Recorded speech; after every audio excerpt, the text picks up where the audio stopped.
Whether you have a skin interest, a skin query, a skin trauma, or skin disease, I warmly welcome you to Heal Thy Skin, a podcast brought to you by Derm Health Co. I'm Marni, dermal clinician, dermoscopist, and your podcast host.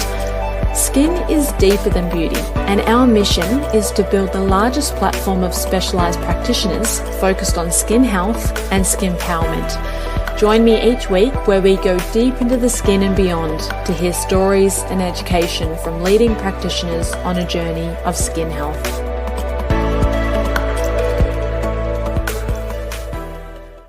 Hello, welcome to the Heal Thy Skin podcast. I'm Marni, your host, and today I'm speaking with Isabella Fernandes, a model and self-love activist. You may be familiar with Isabella from the Behind the Scars photography campaign of Sophie Mayanne. You see, Isabella acquired burn scars in a house fire when her shirt caught fire. And since then, she has been campaigning and aiming to celebrate scars of all shapes and sizes and the incredible stories behind them. While juggling her work and her studies, Isabella hopes to normalise disabilities and visible differences through modelling. I first started by asking Isabella what she thought was the biggest misconception about burn scars.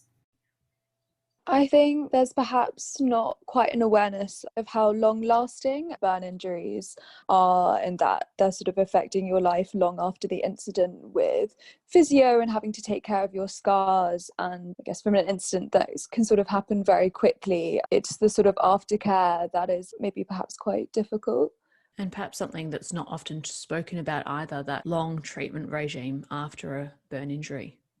Yeah, I think so. And I think also from my injury, I mean, I guess it's partly my own ignorance, but I really had no idea about the steps that were taken through physio and that I would go through in terms of moving and sport, but also gels and treatment. And it's not something that I particularly was aware of before, and I don't think other people are, and that a burn injury really is for life. Yeah. So Isabella, tell us about your story. So I was in an accident in my teenage years. I was cooking and wearing a shirt that wasn't properly non-flammable, which unfortunately caught fire. And I was very lucky to receive treatment at the Chelsea and Westminster burn unit, but I sustained burn injuries to the right side of my body, and it's mainly on my torso. And from that, I went through a number of surgeries, including skin grafts, which have left me with further scarring on my leg and back, but which were sort of essential and life-saving surgeries that I'm very grateful for. So it's been about 5 and a bit years since my burn accident, which feels like quite a long time now. So yeah, that you must look back at that time and just think that it feels like a lifetime ago. So much has happened in your life since then, and I'd really love to hear about that a little bit later in the episode. But one thing that I noticed when you said there's this misconception about burn injury and all these steps, the treatment plans and the different creams and the different treatment ointments and things that are used isn't really explained, and you weren't aware of it. Was that explained clearly early on after you experienced your burn injury, or was that something that just kind of happened and you were like, oh, okay, this is happening next? Or was there someone that kind of guided you along and explained that process? I think just because of the nature of my burn injury, it was a bit step by step in going through the kind of initial surgeries and being on a hospital ward. And I think it would have been very overwhelming at first to sort of have had it all explained, or I guess get a 5-year plan, or even just a plan for the next few months. But the surgical team that I was placed with worked very closely in conjunction with everyone from the nutritionist to the psychologist and the physio. So because it was such a cohesive team, I did feel that every sort of step was guided. And from quite early on, I've had the same main plastic surgeon and the same physio on my case, which I think by having the same team, there sort of feels that there's a personal level and they're sort of there to help and guide you through it. But obviously everyone on the team is very professional and great at their jobs. But I think for myself, having that regular contact was very reassuring, and also knowing that each sort of section of care was being overlooked by the same unit, I think it's sort of reassuring because nothing falls through the gaps. Yeah, that's fantastic. And I can imagine it gave this level of stability as well when you didn't know how your life was changing, but there was this kind of constant that would have been quite reassuring. So, for those that don't know about that treatment journey after a burn injury, what is the actual process? Are you able to just step us through some of the things that you went through and some of the types of treatments that what it looked like and the time that it took for each kind of process as well? Sure. Well, I can't speak for kind of every burn injury, but just from my own experience. So I received skin grafts because of the level of thickness that my burns were, which I guess also was very new to me. And that whole process was explained, and I'd never really even heard of it before. And the aftercare after that was in bandages for quite a while, and also because my burn injury was sustained around my armpit and around sort of a moving joint, it was then cast, so I sort of had my arm held up in a right angle for a very long time, but I felt very cared for. The team completely knew what they were doing, especially because it was a burns focused team. So from those initial skin grafts, they took very well, which I was very fortunate. And I think part of that was because I was quite young as well and relatively healthy. So very fortunate in that terms. And then from that, God, it feels like it's quite a long time ago thinking through it step by step. But from that, my main concern was movement, particularly as it was around my arm and armpit, and that, well, it's important to anyone, but it was very important for me to regain full movement. So I went through physio for quite a while, and I was actually part of a group physio session as well, which motivated me. I think it was reassuring to know that it's not just you who's going through these kind of things, and that they were very simple arm exercises, but I was very happy, like lifting my arm to 90 degrees, lifting my arm above my head. And it's odd how very small things can seem like such big moments, but those moments like do really stick with you, and even if they're painful and you're crying, I think being told that you may not be able to do something, or you may not be able to move perhaps in the same way that you did before, is quite difficult to comprehend. So, and also don't being like told what to do. So the fact that I could, it was, yeah, quite a big moment for me. And someone actually in my burn group, he used to come dressed in camo, and he had a little sweat headband, and I just always found that so funny because the exercises we were doing were very small lifts and small stretches, but felt like an extreme sport, I guess. Yeah. And taking it seriously, I love that. Like, Yeah. he's on a mission. He's on a mission. And it certainly sounds like with your tenacity that you were certainly on a mission as well to prove them wrong, to prove yourself wrong, and to be able to get that full range of motion. What was it like coming home, Isabella?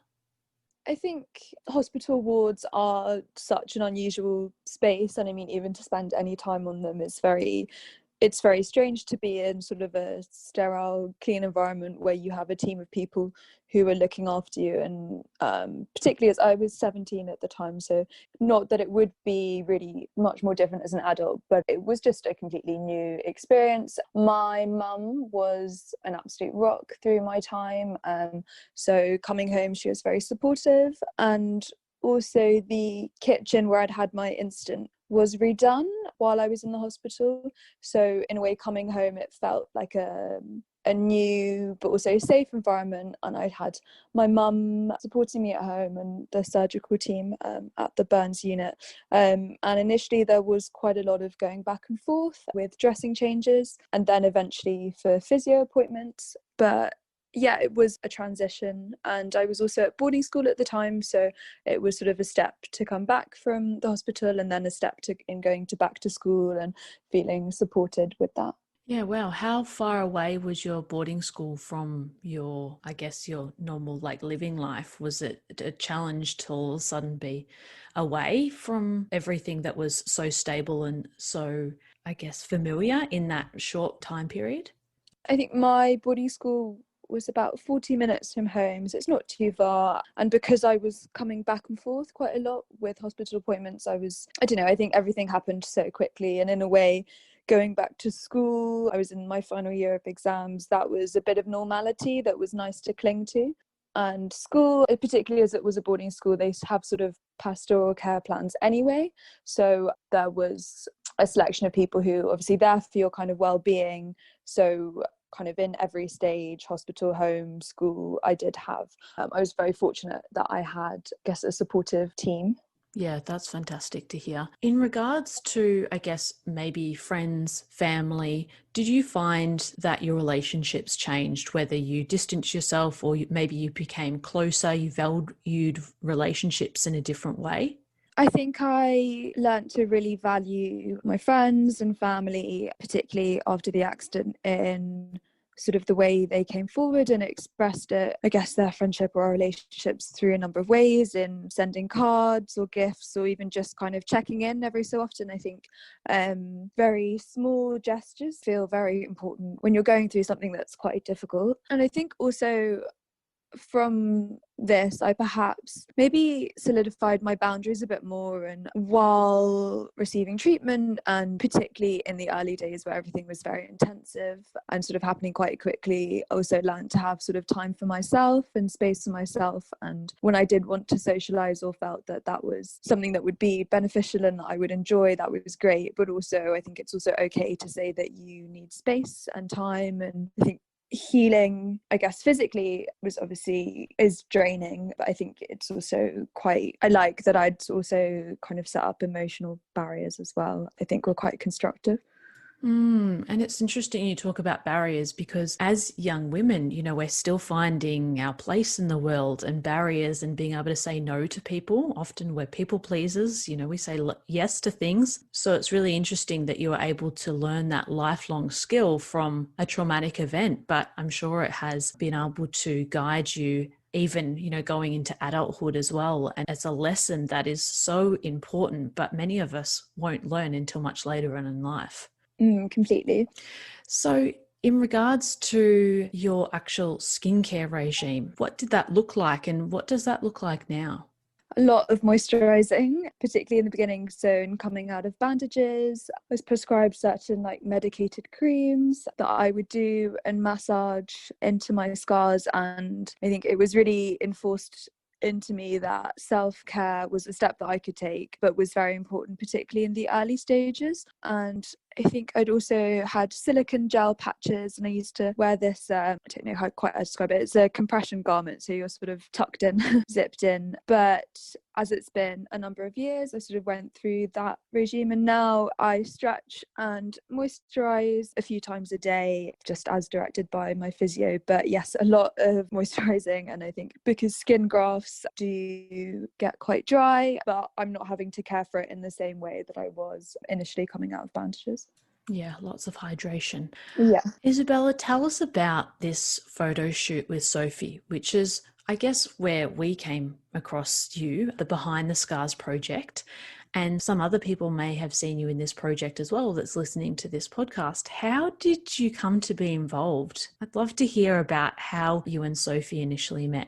So, as with a lot of things these days, it was through social media. So, Behind the Scars is Sophie's project that she has worked on for a number of years now. And I think she'd done a few editorials around the subject of scars and had just started her project when I came across her photography work. And she had an open casting call for a studio day for people with visible skin differences. And I think I had probably been out of bandages for a little while, and I think the timing of it was just right. I'd seen this and thought it was an interesting photography project. It was obviously, I guess, quite to do with me, and it was quite a personal thing for me. I didn't really expect the images to go anywhere. It was sort of I was out of bandages, and I thought it would be sort of quite a maybe therapeutic moment, I guess, to be a little vulnerable, but have images of myself with my scars and show that I like. Because I think I don't think I had any images of myself before that with my scars on show fully, other than maybe just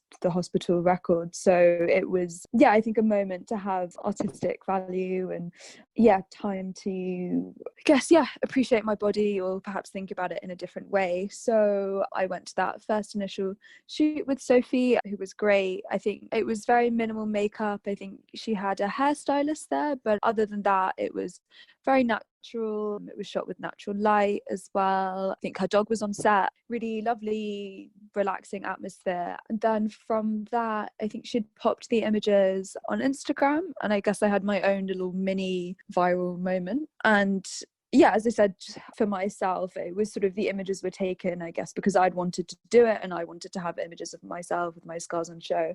So it was an interesting jump to go from that to then these images appearing in a number of online news publications and fashion magazines, and that those images from that original shoot, which is quite a few years back now, even recently are used, and one of them was the cover photo for an article in British Vogue last month as well. And it's, yeah, it seems quite funny that I guess that all came from that initial shoot, that, you know, in shooting it I didn't see forward, you know, I didn't know what was going to happen with it, but I think I was personally loved the images that she sent over and, you know, posted them myself on Instagram. And I think it's kind of interesting how you can control, I guess, what you put out there, but it's quite interesting that these have kind of had a life of its own and that Sophie's project has really grown in the past few years, which is great for her as well. Yeah, how incredible. What a beautiful story. And I love that you said mini viral moment. And then next minute, Milan Fashion Week, Vogue Italia, Vogue Britain, just like big time. That just must have been so surreal for you to think, oh, this is just going to be on one lady's Instagram account and perhaps mine. And then all of a sudden you're across the globe. What did your mum think of this? She sounds like, as you mentioned, she was a rock in your life. It must have been quite exciting to just look at each other and think, what is happening here? Yeah, completely. I mean, she loved reading it all, and that was great. And I think it's also quite interesting, when things happen online, it almost feels quite distant. It's sort of, maybe because you're not holding a physical copy of something, or it's not, you know, an event. It is quite weird, I guess, to Google your name and then see something. But yeah, I guess surprising, but also I like really grateful for it. And yeah, I think my mum showed her friends, and I'm sure she was happy for me as well. Yeah, that's fantastic. And in regards to your career path, like, were you interested in photography or visual media before this photo shoot with Sophie, or was this kind of a completely new world to you? I had been interested in modelling, and I'd done some, I mean, very casual work before that and before my incident, actually. But from that initial shoot with Sophie, I have had brands reach out, and I have been a freelance model through my time at university. So yeah, I guess it was a little bit unexpected that I guess I almost fell into a job and that jobs were sort of coming to me, which I guess is sort of a reversal of the usual process. When you're job hunting, you kind of, you know, apply for something and then it happens. So I guess it was a little unusual that it sort of, yeah, was coming to me and had come from a shoot that, you know, it wasn't sort of an intentional first step into modeling. It was, you know, images for myself. And I think that summer we shot together. Sophie had a physical exhibition of her work in London, and she'd put me on the poster,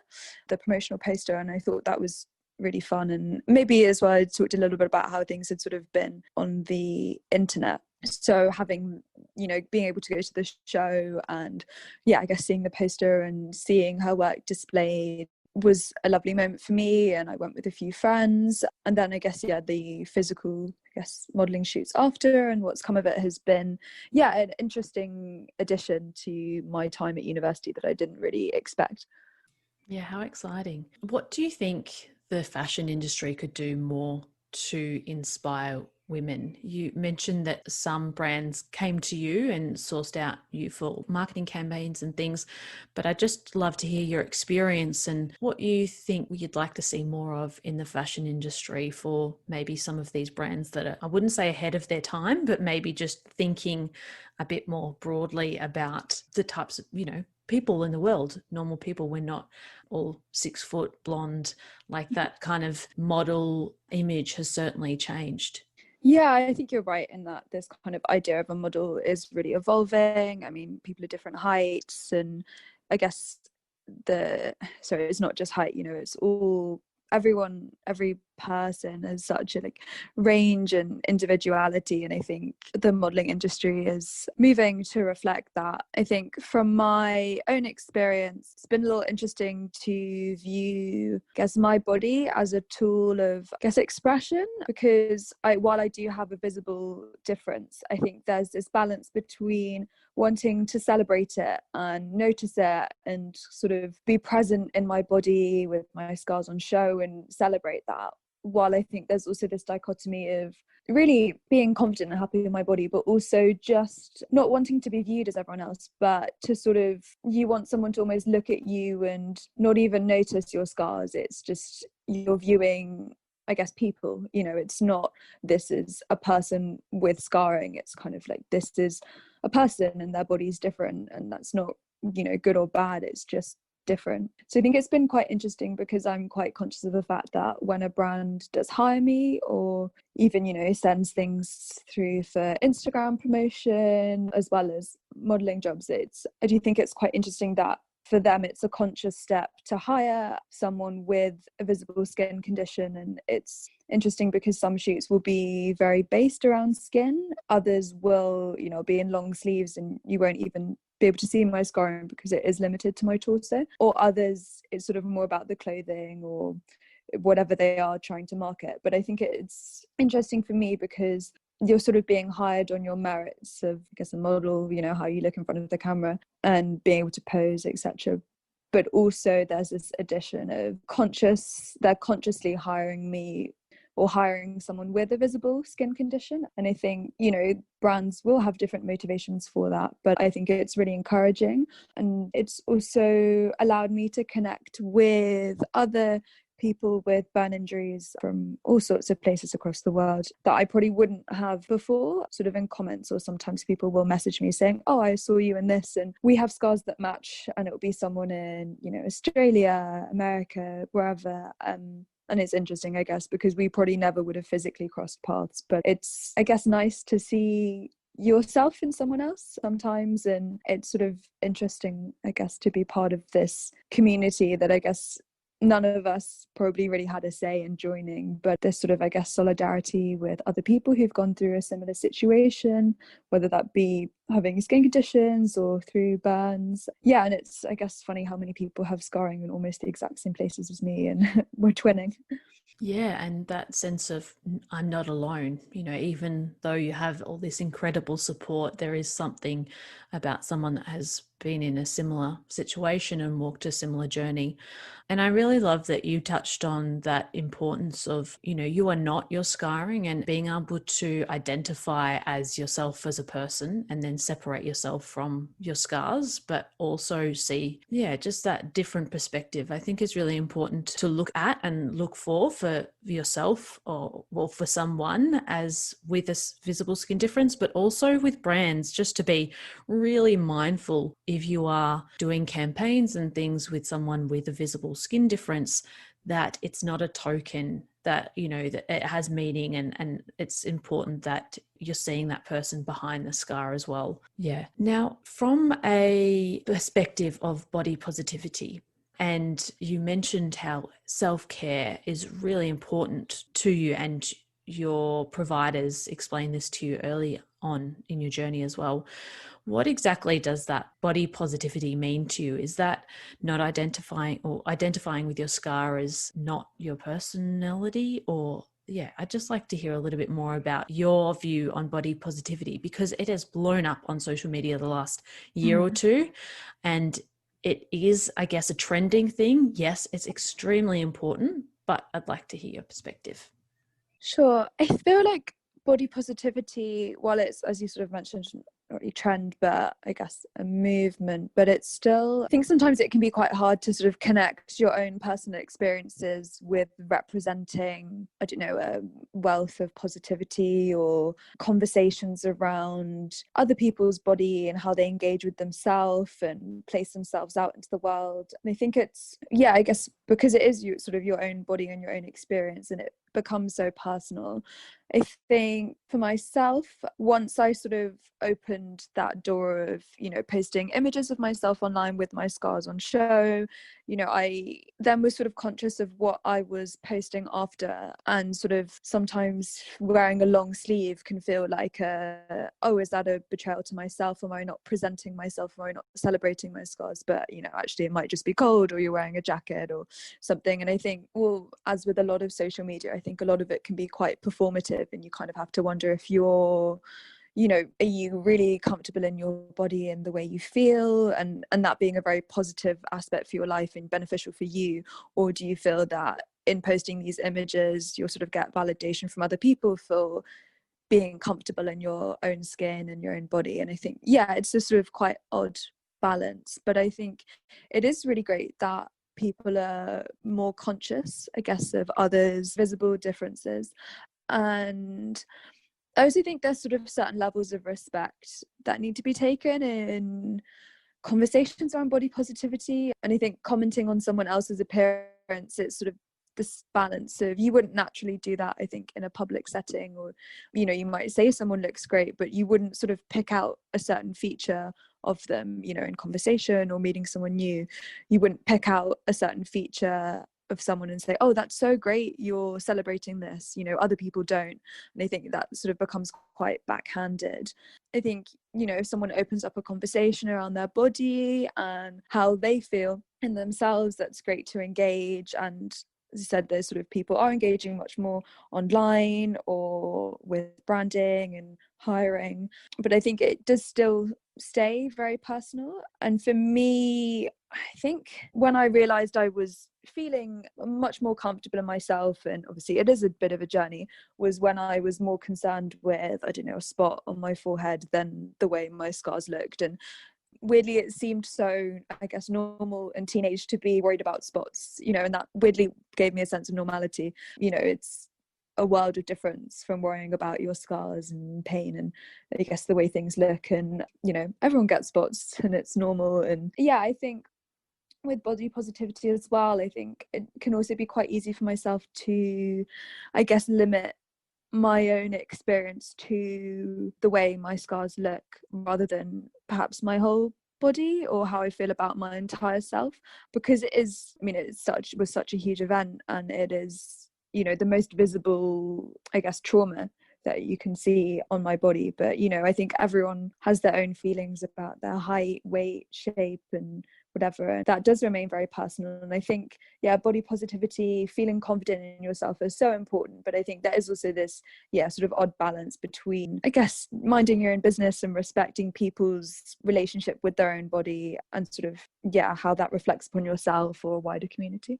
That's a really interesting perspective. And like, hey, I'm just posting a photo because I like this dress that I'm wearing and I feel cute. I don't need someone to comment on, whether it be a scar or a birthmark or whatever it is that I also happen to have. Yeah, really interesting perspective. Thank you for sharing that. Isabella, from a care support kind of perspective, do you think there is any advice you could give to either treatment providers that could either improve quality of care in the early stages and recovery of burn injuries? And not to say that your team was absolutely extraordinary, but, from a practitioner perspective, they're often in the motion and they haven't necessarily gone that journey themselves.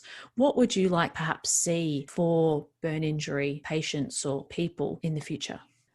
I think I hugely benefited from, I've sort of touched upon the kind of all-round care that I received. And I think because there was this kind of communal, looking after, or like communal care, from everything from the surgical team to aftercare, physio, the psychologist, I was very able to identify, I guess, issues early on and make sure that everything was looked at. And I think I would be a big advocate for kind of recognizing that, I can only speak for burn injuries, but recognizing that burn injuries are quite multifaceted, and it's not, you know, an initial surgery and then done. So I think, yeah, care providers do need to be aware that there are so many, you know, different aspects to your care plan, and, you know, beyond life-saving measures, you're learning to live with, you know, lifelong injuries, and, you know, everything from emotional to physical care does need to be supported.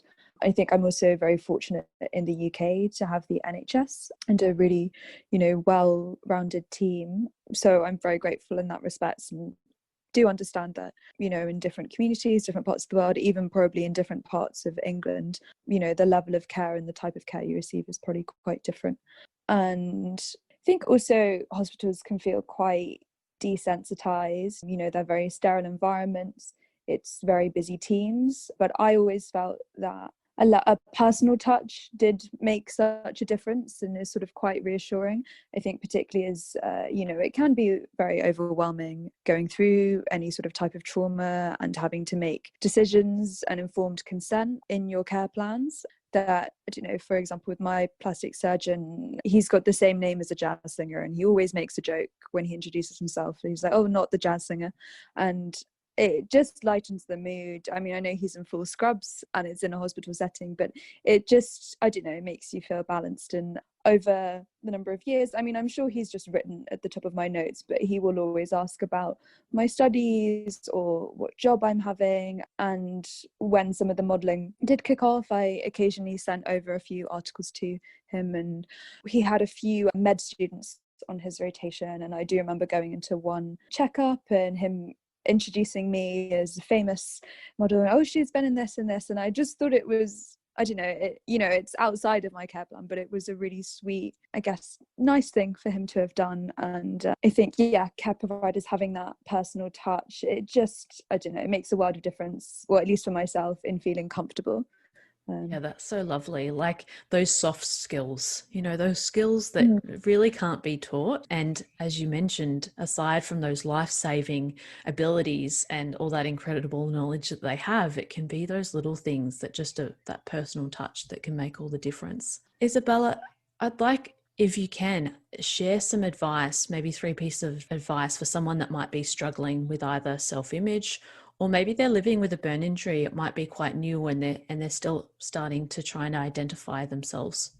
I think I can only speak from my own experience, and I guess I don't really want to preach, but pieces of advice, I would say I've always had a little bit of an, not issue with control, but I like to feel in control of situations. And for me, going through this accident was probably, you know, one of the situations where I have been out of control of it in terms of the accident, the aftercare. You know, I'm not the most knowledgeable person on what's happened to me. I have to refer to other people. And I think letting go of needing to know every single aspect and that level of control is very important to me. So I guess letting go of control and listening to, I guess, those who are there to support you is an important piece of advice. I'd also say to be patient, and that just because one day you feel great and, you know, you can be in the world with your scars on show and you feel comfortable in yourself to take, you know, certain steps, dress the way you would like to, that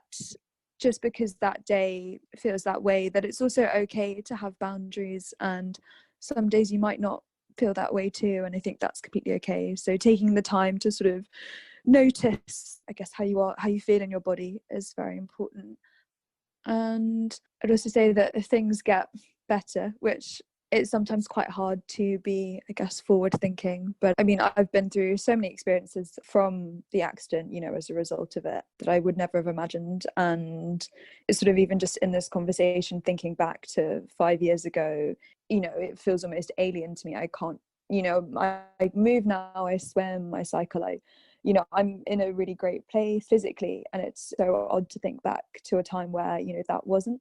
So I guess, yeah, for me, you know, things have got better, and I guess taking the time to realize that things, maybe if they don't even get better, but they will change, I think is an important reflection. What wonderful advice. Thank you, Isabella. I'd love to hear what's next for you. So I have about 4 months left of my university degree. I'm currently studying history of art and I'm modelling alongside it, and I work in a bar and I do some social media work for some companies. So I guess a few different pots going on at the moment. But after I graduate with my history of art degree, I would love to be an art dealer. So that's the way forward. Wow. What a career. How incredible and exciting and kind of old worldly as well. Yeah, Yeah, that's I suppose. Well, I yeah. studied history of art, it's like multidisciplined, and yeah, I suppose it's a really great balance. I find, I do enjoy art, and it's a bit cliche to say, but passionate about it. But it's been great to approach it in a critical, theoretical way through my degree, but also, yeah, I guess get to be around beautiful artwork and enjoy it, and yeah, art dealing, I guess, is the way forward. Yeah, how interesting. Fabulous. Well, I absolutely wish you all the best for your last few months of university. The end is near. Where can people find more about you, Isabella? So I post mainly on Instagram, and it's at Fernandes, which is FAUXNANDES. And otherwise, I'm quite private, but yeah, I guess my Instagram is sort of The place to just, go. place to go. It touches on body positivity, but it is mainly, I guess, my own life. Wonderful. Well, thank you so much for sharing your story. It was just absolutely brilliant to chat with you. Great. Thank you so much for your time today.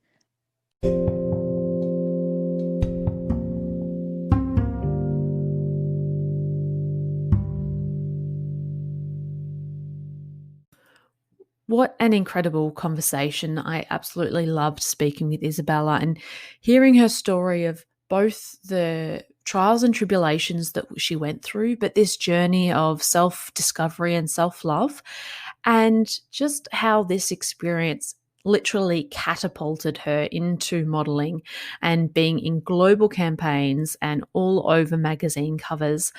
Just how incredible life is and the journey that it can take us. Sophie Mayanne's Behind the Scars photography campaign is really beautiful. If you haven't had a look, I'd highly recommend that you look it up. And if you enjoyed listening to this podcast, I would really appreciate if you'd share it with a friend, a colleague, a loved one, and even more so, leave us a 5-star review. Thank you so much for sharing your earbuds with us for another week of the Heal Thy Skin podcast. Until next week, be skin powered.